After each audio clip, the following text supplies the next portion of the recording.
Anyway, just as our impassioned arguments would reach the apex of acrimony, Marchosius would bring his delectable dishes to the... Who would dare snub the stove god and his wondrous creations? At the sight of him, we would all immediately... Back then, one was always bothered by how the cups Rex Lapis brought were always too square for one's taste. Can you see yourselves ever enjoying... Precisely! So, as you can see, even one as great as Rex Lapis was not immune. Even one could never find fault with Marchosius's cooking. As we ate, Guizhong would Each of those old fossils had their character flaws and points of obstinacy. We would drink together from a spot high in the mountains, and Streetwood Rambler would often remain to admire the flowers with Guizhong before returning to her own abode. Streetwood Rambler? That would be Ping.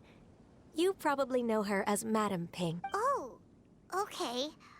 Wait, this is a lovely story. Or are you saying that... Alas, long has one avoided this place for precisely that reason. One should have guessed that you would disrupt one's poignant moment of mourning with your incessant questioning. No matter. In times gone by, one quarreled oft with Guizhong concerning mechanical principles. We each had our ideals, and neither would yield. Under the pretext of a social gathering, one invited the impartial Rex Lapis to judge the quality of our creations. But Rex Lapis declared that Guizhong's Obscuro Vulpus mechanism was superior. Though one was too proud to acknowledge it, in one's heart, one knew that Guizhong was indeed the superior talent in the mechanical arts. As for the story between Guizhong and Streetwood Rambler, that begins with a certain bell.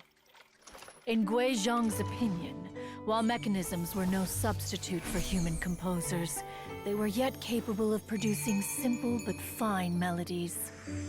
But Streetwood Rambler believed music to be an expression of the soul, an emotional enterprise that could never hope to be replicated by machinery. They argued endlessly, until one asked Rex Lapis to intercede. He confiscated the bell and designated it for ceremonial use.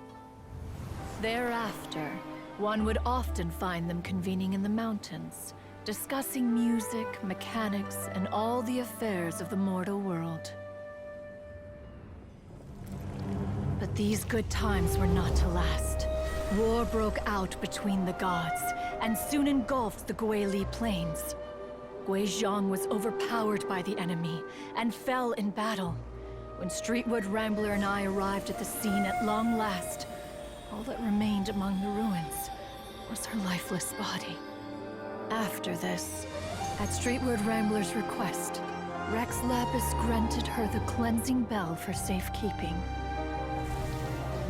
To honor our friend's memory, one made a few finishing touches to her ballistic device. Many lantern rites have passed since then. Many greetings and goodbyes. Upon what do you gaze? The Guili Plains? No. It's... everything.